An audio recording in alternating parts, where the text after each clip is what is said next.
Assalamualaikum warahmatullahi wabarakatuh. Marilah kita membuka pelajaran kita dengan sama-sama mengucapkan basmalah. Bismillahirrahmanirrahim. Diikuti dengan doa belajar. Rabbi zidna ilman warzuqna fahman. Ya Allah, tambahkanlah kepada kami ilmu pengetahuan dan berilah kepada kami kefahaman. Amin ya rabbal alamin. Baik anak soleh, alhamdulillahirabbil alamin. Wassalatu wassalamu ala rasulillah wa ala alihi wa ashabihi ajmain, amma ba'du. Apa yang akan kita pelajari hari ini, Ustaz? Semangat sekali anak soleh. Apa kabarnya? Baik Ustaz, tetap semangat Ustaz. Kita akan mempelajari tema 3, subtema 1, muatan pelajaran PKN dan SBDP.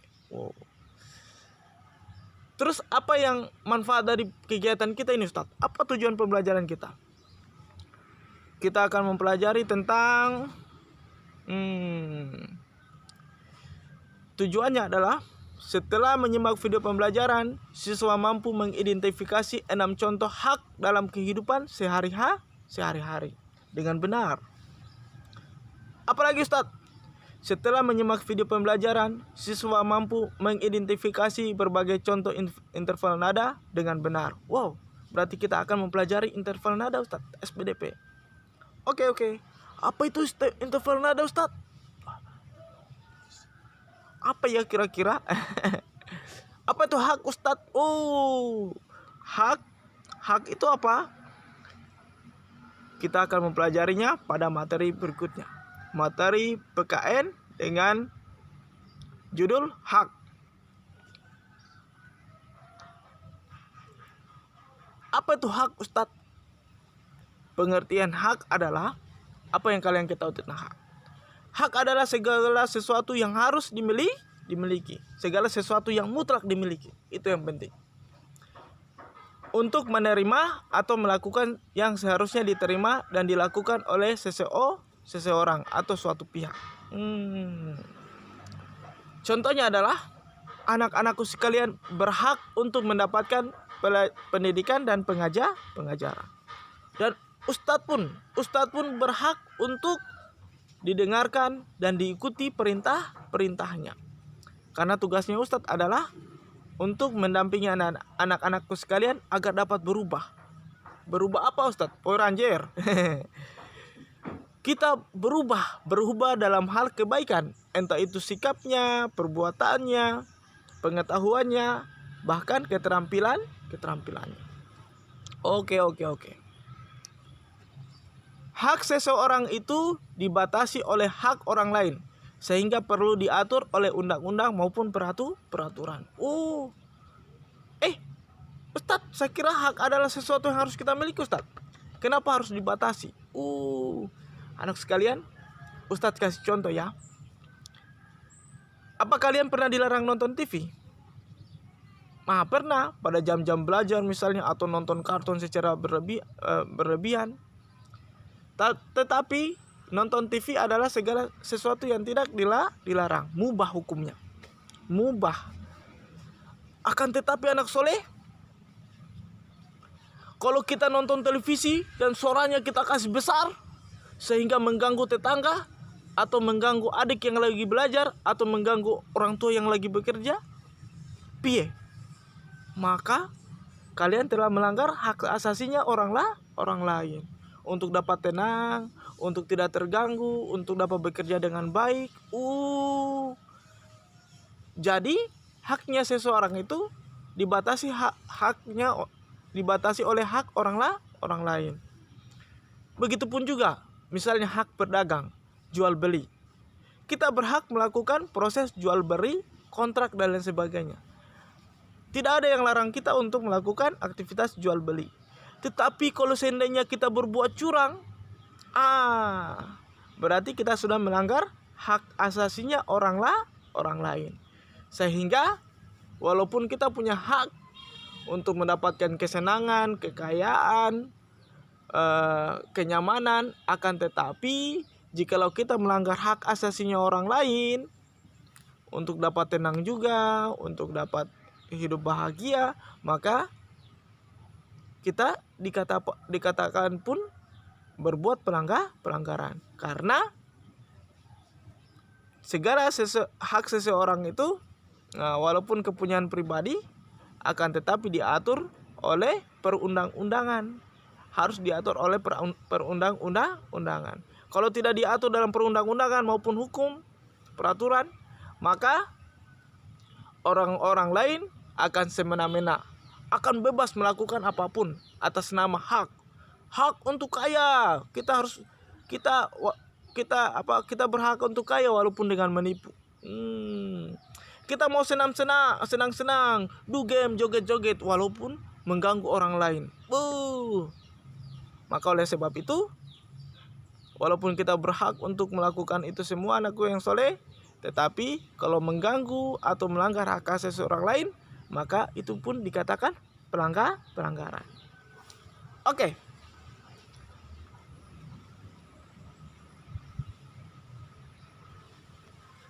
Macam-macam hak. Ada macam-macamnya, Ustadz. Iya, ada dikatakan sebagai hak asasi pribadi. Ini kepunyaan pribadi nih. Misalnya bergerak. Kalau kamu melarang orang lain bergerak, maka kamu melanggar hak asasi orang lain. Iya. Jadi bergerak itu adalah contoh hak. Berbicara juga termasuk hak. Ustadz jangan ngomong, Ustadz. Belibet. Kalau Ustadz ngomong ribut. Melarang orang lain berbicara atau mengeluarkan pendapat termasuk salah satu pelanggaran. Maka orang lain berbicara, ngobrol, mengeluarkan pendapat itu jangan dilarang, kecuali apabila dia melakukan kebohongan, penipuan ataupun ghibah, membicarakan orang lain. Apalagi hak berikutnya, disayangi, memeluk agama dan lain sebagainya. Macam hak berikutnya adalah hak asasi politik. Contohnya adalah memilih pemimpin atau dipilih menjadi pemimpin, membuat partai, organisasi dan lain sebagainya. Macam-macam hak berikutnya adalah hak asasi hukum, yaitu perlakuan yang sama atau dilindungi oleh hukum. Jangan mentang-mentang kamu punya kekuasaan, kedudukanmu tinggi, kamu merebut hak asasi yang orang lain. Misalnya contohnya, saya misalnya orang miskin, rumahnya Ustadz itu kecil, tanahnya sepetak, pakaiannya Ustadz mungkin cuma 1 atau 2 helai saja, helai pakaian. Akan tetapi Ustadz tiba-tiba saja orang kaya misalnya menteri ingin merebut sepetak tanah saya. Saya berhak untuk menuntut hak saya, dan di depan hukum tidak ada tebang pilih. Tidak ada perbedaan antara dia memiliki kedudukan dan kekayaan dengan kami sebagai orang miskin dan tidak punya apa-apa. Di depan hukum kita memiliki hak yang sama. Hebat ini. Apalagi? Hak asasi ekonomi. Contohnya adalah jual beli, membuat kontrak, mendapatkan pekerjaan dan lain-lain. Hak asasi sosial budaya. Misalnya mendapatkan pengajaran dan pendidikan, menunjukkan kekhasan budaya dan lain sebagainya. Oke? Itu macam-macam hak. Terus kita akan membahas tentang hak-hak. Apakah hak-hak kalian sudah terpenuhi atau tidak? Coba kita lihat. Wow, ada gambar ini anak soleh. Ada gambar seseorang yang dikepang rambutnya, tidak tunjukkan aurat. Astagfirullah. Dia mendapatkan, apakah dia sudah mendapatkan haknya untuk memperoleh pendidikan? Kita lihat gambarnya. Dia punya baju yang bagus, dia punya buku, dia punya pulpen, dan kemudian dia menyimak pelajaran. Berarti dia sudah memperoleh haknya. Itu lagi, lihat. Apakah gambar berikutnya? Lihat ya, anak soleh, perhatikan. Apakah dia sudah mendapatkan haknya untuk memperoleh pendidikan? Kita jawab, sudah. Apakah dia sudah mendapatkan haknya untuk menyampaikan pendapat? Coba kita lihat baik-baik. Dia menyampaikan pendapat, dia berbicara riang gembira. Tidak tahu apakah dia ngoceh atau tidak. Tapi orang tuanya melihat dan memperhatikan. Berarti anakku yang soleh, Berarti gambar di atas menunjukkan penunaian terhadap hak asasi manusia. Berarti haknya sudah dia dapatkan. Dia berhak untuk mendapatkan pendidikan. Oke, sudah. Dia berhak untuk didengarkan, mengeluarkan pendapat. Oh, sudah. Berarti bagus. Apalagi contohnya? Kita lihat contoh berikutnya. Kita lihat ini. Pertanyaannya adalah, apakah dia sudah mendapatkan haknya untuk memperoleh hidup aman? Kita lihat. Ada 2 orang anak yang tertawa terkekek-kekek. Dan ternyata ada seseorang yang murung. Dia lagi dibully, diolok-olok karena sepatunya robek. Apakah dia memperoleh haknya untuk hidup aman? Ternyata tidak. Belum. Ada yang melanggarnya. 2 orang anak itu. Maka oleh sebab itu anak-anak sekalian, kalau kalian bully seseorang, mengatai, ternyata bukumu jelek, pulpenmu jelek, kalian telah melanggar hak asasinya orang lain. Hak dia merasa tidak aman, tidak nyaman. Ya. Atau bahkan memukulnya. Aduh. Nauzubillah. Itu adalah suatu pelanggaran yang berat. Coba kita lihat gambar berikutnya. Kita lihat ini ada gambar anak-anak kasihan lagi belajar. Ini lihat anak-anak lagi belajar. Dan di belakangnya ada orang tua yang main HP. Ini HP, ini tablet. Ustadz mau tanya, apakah dia sudah mendapatkan haknya untuk memperoleh kasih sayang dan pendidikan? Maka jawabannya belum. Oleh sebab itu kita tulis, gambar di atas menunjukkan pengabaian terhadap hak asasi manusia.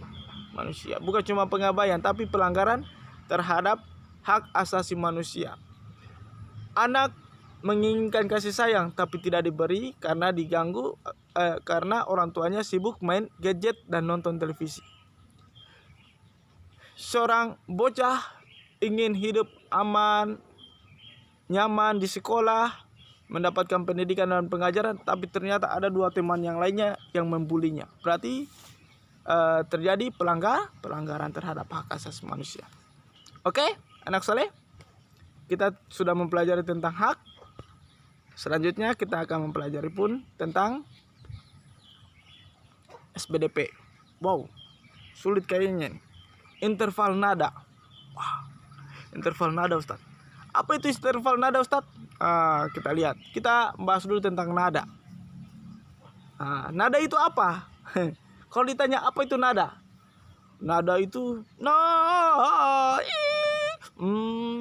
itu nada. Itu juga nada.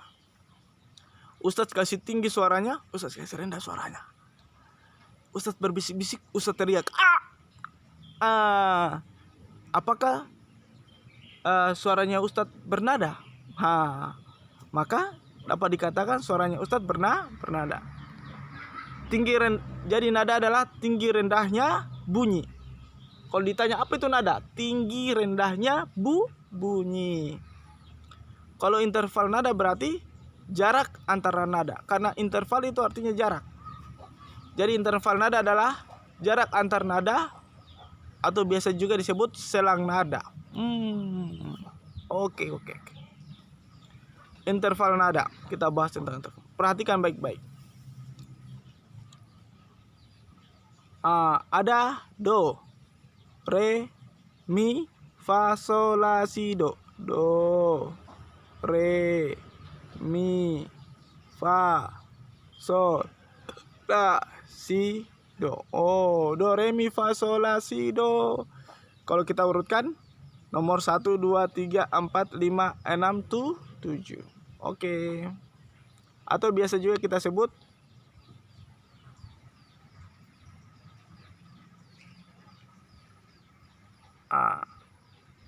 kita ulang lagi materi ini.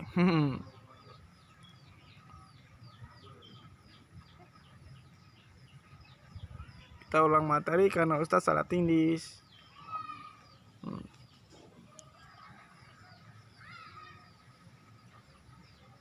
Oke. Baik, anak soleh, perhatikan baik-baik.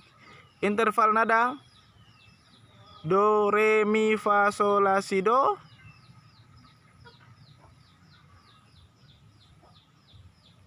Yang saya sudah sebutkan tadi, perhatikan baik-baik. Ternyata antara mereka ada namanya interval atau jarak antara nada satu dengan nada yang lainnya. Perhatikan baik-baik. Do, ke, re. Do, ke, re itu terdapat satu. Interval nadanya satu. Dari re ke mi ada juga satu. Ternyata dari mi ke fa ada seperdua. Fa ke sol ada satu. Sol ke la satu.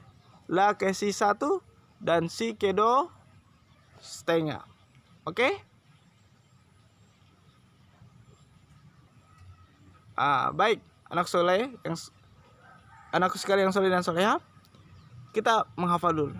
1 1 seperdua, 1 1 1 seperdua, 1 1 seperdua, 1 1 1 seperdua, 1 1 seperdua, 1 1 1 seperdua, 1 1 seperdua, 1 1 1 seperdua. Oh, Ustaz sudah. Ustaz, saya sudah hafal Ustaz. Do ke re 1 interval, re ke mi 1 interval, mi ke fa setengah. Baik, Ustaz jelaskan lagi lebih terperinci. Kenapa ini penting Ustaz? Coba perhatikan. Ternyata di piano juga seperti itu. Wah, di piano, iya. Kalau kalian mainkan piano atau apalagi yang ditiup-tiup tuh, apalagi namanya itu ya? Ustaz lupa. Pianika. Pianika. Coba kita lihat. Ternyata ada yang warna putih, ada juga yang warna hitam. Putih ke hitam itu jaraknya dia 1. Putih ke hitam seperdua. Putih ke hitam seperdua. Dari putih ke putihnya lagi itu dihitung 1. Dari putih ke putih sini itu dihitung 1. Oke? Putih ke putih 1. Kenapa interval antara E dan F itu cuma setengah? Coba kita lihat. Ternyata E dan F atau dari do, re, mi ke fa itu dia tidak mempunyai celah warna hitam.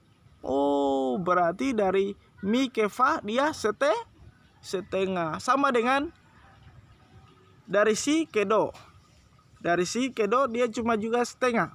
Karena ternyata dia tidak punya tuts yang warna hitam. Sehingga dia dihitung setengah. C ke D ini 1. D ke E 1. E ke F 1,5. F ke G 1. 1. Dan ini setengah. Jadi rumusnya adalah 1 1 seperdua, 1 1 1 seperdua. Oke? Baik. Selanjutnya, saya hapus dulu itu yang merah-merahnya. Bagaimana cara kita menghitung interval nada? Perhatikan baik-baik. Ini kita lihat tangga nadanya do, re, mi, fa, sol, la, si, do. Rumusnya tadi 1 1 seperdua, 1 1 1 seperdua. Berapakah interval nada dari do ke fa? Coba perhatikan. Do ke fa. Do ke fa. Perhatikan baik-baik. Ada 1 1 setengah. 1 1 setengah. Terus Ustaz, 1 1 setengah itu diapakan? Dijumlahkan. Dijumlahkan. Berarti 1 tambah 1 2. 2 tambah setengah hasilnya adalah 2,5. Begitu ya. Jadi interval dari do ke fa 1 tambah 1 tambah setengah 2,5. Paham Ustaz? Paham. Kita beri contoh lagi. Berapakah interval nada dari re ke la? Re ke la. Dari re ke la kita lihat. Ada 1, setengah, 1, 1. Oh, berarti ada 1 setengah, 1, 1. 1 tambah setengah, 1 setengah. 1 setengah tambah 1, 2 setengah. 2 setengah tambah 1, 3 setengah. Oh, jadi interval dari re ke la adalah 1 tambah setengah tambah 1 tambah 1. 1 tambah setengah, 1 setengah. 1 setengah tambah 1, 2 setengah. 2 setengah tambah 1, 3 setengah. Berarti interval nadanya adalah 3 setengah atau 3,5. Aduh, gampang Ustadz. Ya, begitulah. Begitulah cara menghitung interval nada. Oke anak soleh, kita sudah mempelajari tentang hak. Kita juga telah membahas tentang interval nada. Sekarang tugas. Apa yang menjadi tugas kalian? Tugas nomor 1. Tuliskan 6 contoh hak asasi manusia. Contohnya 6 contoh hak asasi manusia. Nomor 2. Tuliskan 6 contoh pelanggaran terhadap hak asasi manusia. Tadi contoh Ustaz, sekarang contoh pelanggaran. Oke. Nomor 3. Apa yang kamu ketahui tentang interval nada? Jelaskan. Interval nada tadi yang Ustaz sudah jelaskan. Silakan di scroll ke bawah. Nah, nomor 4. Hitunglah interval nada berikut. Do ke la, mi ke si, mi ke sol. Dari do ke la, mi ke si, dan mi ke sol. Oke? Nah, caranya seperti yang Ustadz sudah sebutkan tadi. Oke? Demikian yang dapat Ustadz sampaikan. Lebih dan kurangnya mohon dimaafkan. Billahi taufiq wal hidayah. Assalamualaikum warahmatullahi wabarakatuh.